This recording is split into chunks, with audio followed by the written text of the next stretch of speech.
రాజేష్ మాట్లాడు.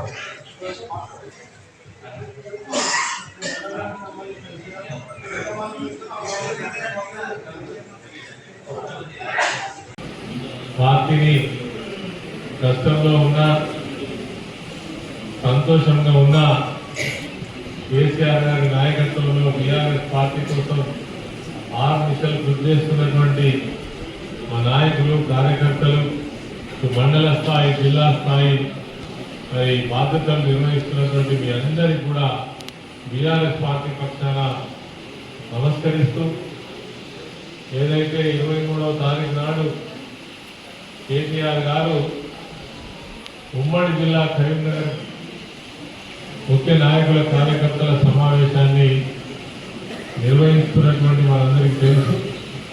దానికోసమే ఈరోజు ఈ ప్రత్యేక సమావేశం ద్వారా మీ అందరికీ కూడా సందేశం ఇవ్వాలనే ఉద్దేశంతో మరి మీకు ఈ యొక్క సమావేశానికి మిమ్మల్ని ఆహ్వానించడం జరిగింది. మొదటగా మీ అందరికీ తెలుసు 13 నియోజకవర్గాలు మన ఉమ్మడి జిల్లాలో ఉండే. నియోజకవర్గానికి 500 అంటే దాదాపుగా 7,500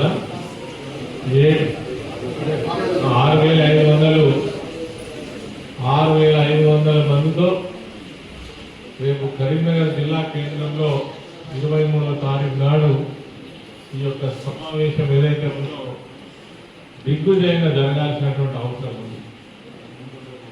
నిన్న చూసారు మీరు నల్గొండ జిల్లా పర్యటన చూసారు.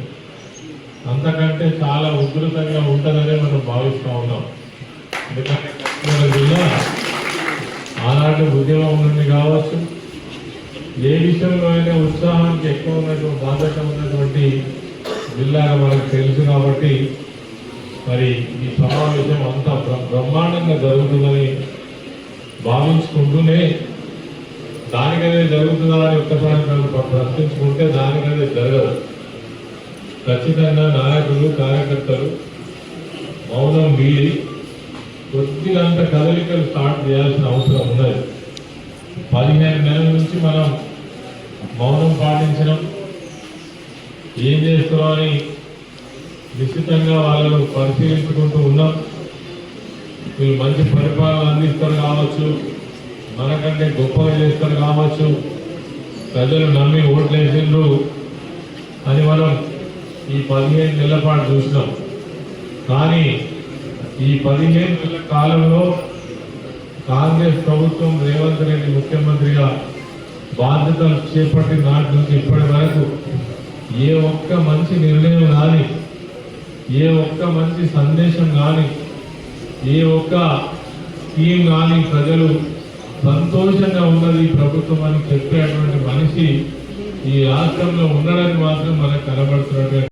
ఎవరికి జరగదు. ప్రజలు మాట్లాడటం వాళ్ళ మీద జరగదు. ప్రజల మీద మాట్లాడితే వాళ్ళ మీద ఆరాధన చేసేటువంటి కొన్ని సందర్భాలు ఉన్నా. 77 ఏళ్ళ పెద్ద మనిషి, ఎస్సీ కమ్యూనిటీకి సంబంధించినటువంటి వ్యక్తి సోషల్ మీడియాలో ముఖ్యమంత్రి ఏమో అన్నాడని చెప్పేసి భార్య ముందంటే గొడగొడ గుంజుకపోయి పోలీస్ స్టేషన్లో పెట్టింది. నిన్న బ్యానర్ ఐటమ్ ఏ పేపర్లో చూసినా అదే ఉన్నది. అంటే ప్రజలను సైతం ఆయన ఆవేదన, ఆయన గుండె కోత చెప్పుకొని బయటికి మాట్లాడితే కూడా పోలీసులను పెట్టి అరెస్ట్ చేసి కేసులు పెట్టి జైలుకు పంపించి మరి ఇలా సమాజం వస్తున్నటువంటి ప్రభుత్వాన్ని మనం చూస్తున్నాం. కాబట్టి నేను అనేది ఏంటంటే జగిత్యాల జిల్లా మనం ఏం దిక్కు లేకుండా లేము. ఒక్క మాట నేను చెప్తున్నా, బ్రహ్మాండమైనటువంటి నాయకత్వం కలిగిన శక్తివంతమైనటువంటి తెలంగాణ రాష్ట్రాన్ని సాధించినటువంటి నాయకత్వం ఆయన ముందర ఇవన్నీ ఉప్పిగంతులే.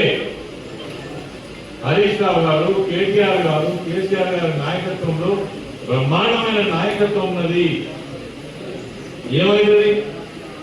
ఇబ్బంది అవుతుంది కాదా? కాదా? దున్నందే పట్ట వంటదా? దున్నేటప్పుడు ఇబ్బంది అవుతుంది కదా. అలా ఉండాలి కదా. ఇప్పుడంతా ట్రాక్టర్లు వచ్చినాయి. నీళ్లు వాడాలంటే బావి తవ్వాలి కదా. బావి తవ్వప్పుడు పొక్కులు రాకుండానే బావిలో నీళ్ళు వస్తాయా? కాబట్టి కార్యకర్తలుగా నాయకులుగా దయచేసి ఏంటంటే మాకు మాత్రం ఏ మాత్రం చిన్న ఇబ్బంది జరగదు, అది మంచిగా జరిగితే మాత్రమే మనం ఆడిపోదాం, లేకపోతే ఏదైనా ఉండి చూద్దాం అనేటువంటి ఈ ప్రేక్షక పాత్ర ఏదైతే ఉన్నదో నిజంగానే ప్రేక్షక పాత్ర పోషిస్తే తెలంగాణ వచ్చేదా ప్రేక్షక పాత్ర పోషిస్తేనే దేశానికి స్వాతంత్రం వచ్చేదా? కాబట్టి కార్యకర్తలకు కొంచెం మనం బాధ్యత కలిగి ఉండాలి. ఇప్పుడు మండల స్థాయి బుద్ధిమాంద్యం ఏంటంటే ఒక విషయాన్ని చేయాల్సిన పద్ధతిలో చేయకుండా దాన్ని వక్రీకరించి చేసేవాడిని బుద్ధిమాంద్యమే అంటాం. అది కరెక్టే. ఆయన బట్టలు కూడా తీసుకొడతానంటే మాత్రమేమో పెద్ద ఆయన స్పీకర్ మాత్రం మాట్లాడలేదు. మీరు బుద్ధిమాంద్యం లాంటి మాటలు మాట్లాడద్దు హరీష్ రావు గారు ఇప్పుడు అందరు. నేనేమన్నానంటే బుద్ధిమాంద్యం మీ బుద్ధి మాంద్యం వల్లనే కదా ఇలా నీళ్ళు వస్తలేవు, మీ బుద్ధి మాంద్యం వల్లనే కదా పంటలు ఎండిపోతున్నాయి, మీ బుద్ధి మాంద్యం వల్లనే కదా ఇలా యూరియా దొరుకుతుంది అని చెప్పారు. తప్పే ఉన్నది. అది బుద్ధి మాంద్యం వల్ల ఏమనాలి దాన్ని? అంటే నువ్వు చేస్తేనేమో నువ్వు మాట్లాడితే ఒప్పుడు నేను మాట్లాడితే తప్ప నీకు లైసెన్స్ రా అంటే ప్రజలు అధికారం ఇచ్చింది ఒక లైసెన్స్డ్ తిట్టు ఇచ్చేటువంటి నాయకులు కదా, తిట్టు ఇచ్చేటువంటి ముఖ్యమంత్రి కదా, ఇది లైసెన్సా? అంటే ఇంత దారుణంగా ఒక మన చిన్న స్థాయి కార్యకర్తల మీదనే కాక ఎవరి మీద వాళ్ళ మీద హరాస్మెంట్ జరుగుతున్నది ఆ సంగతి మనకు తెలుసు. కానీ నేననే నిరుద్యోగ యువకులు కావచ్చు, మరి ముఖ్యంగా రైతులు కావచ్చు, ఎస్సీ వర్గాలకు సంబంధించినటువంటి పేదవాళ్ళు కావచ్చు, లేదంటే రకరకాల వృత్తులు చేసుకొని జీవనం గడిపేటువంటి వాళ్ళు కావచ్చు, అదేవిధంగా వృత్తిపైన ఆధారపడేటువంటి ఏ ఒక్కరు కూడా, ఈవెన్ వ్యాపారస్తులు కూడా కావచ్చు, లేదంటే కాంగ్రెస్ పార్టీకి మేము ఓటు వేసినాం ఈ ప్రభుత్వమే రావాలని కోరుకున్నామని ఓటు వేసినటువంటి వాళ్ళ నాయకులు కార్యకర్తలు కూడా సంతోషంగా లేదని దీనికి కారణం ఏంటంటే ఈ ప్రభుత్వం యొక్క నిర్వాహకం, ముఖ్యమంత్రి తీసుకునేటువంటి విధానాలు, చెప్పినటువంటి మాటలకు చేస్తున్నటువంటి చేతలకు ఎక్కడ కూడా పొంతన లేక ఇలా ప్రజలు నవ్వుకునేటువంటి పరిస్థితి, ఈసరించుకునేటువంటి పరిస్థితి, ఇష్టం వచ్చినట్టుగా తిట్టేటువంటి పరిస్థితి.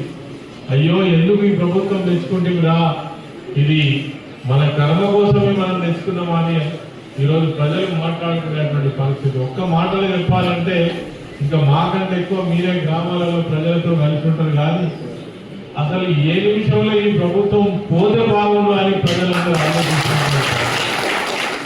ఇప్పుడు ఎలక్షన్ రావాయిగా, 4 ఏళ్ళకి రావా, అయ్యో తొందరగా వస్తే మంచిగుడు కదా అని అలా ప్రజలు ఎదురు చూస్తున్నటువంటి పరిస్థితి. కానీ మన కర్మ ప్రజాస్వామ్యంలో ఒక్కసారి ఓటు తర్వాత దాన్ని మనం తీయలేం, తప్పక కాలం గడవాల్సిందే, వాళ్ళ పాపాల పంట పండాల్సిందే, ప్రజలు వాటిని నిశ్చితంగా పరిశీలించాల్సిందే. వాటికి సమయం వచ్చినాడు తప్పకుండా తగిన మూల్యం చెల్లించే విధంగా శిక్ష వేసే బాధ్యత కూడా ప్రజలే తీసుకుంటున్న సంగతి మనకు తెలుసు. ఎన్నో సందర్భాలలో మనం చూసినాం. అయితే ఇదంతా ఇట్లుండగా ఇలాంటి పరిస్థితి చూసినట్టయితే రాష్ట్రం అంతా కూడా అలా కల్లోలం. ఎవరు మంచుకున్నారు, ఎవరు సంతోషంగా ఉన్నారు? ఏ ఒక్క వర్గం కూడా ఉద్యోగులు ఆ రోజు అన్నమాట ప్రకారం మీకు 1వ తారీఖే జీతాలు ఇస్తానని చెప్పినటువంటి రేవంత్ రెడ్డి నిజంగానే ప్రభుత్వ ఉద్యోగులు సంతోషంగా ఉన్నారా? ఆర్టీసీ కార్మికులు సంతోషంగా ఉన్నారా? ఆటో డ్రైవర్లు సంతోషంగా ఉన్నారా? ఎలక్ట్రిసిటీ ఉద్యోగులు సంతోషంగా ఉన్నారా? అంగన్వాడీ టీచర్ల ఉద్యోగులు సంతోషంగా ఉన్నారా? ఆశా వర్కర్లు ఎక్కడి వాళ్ళు అక్కడ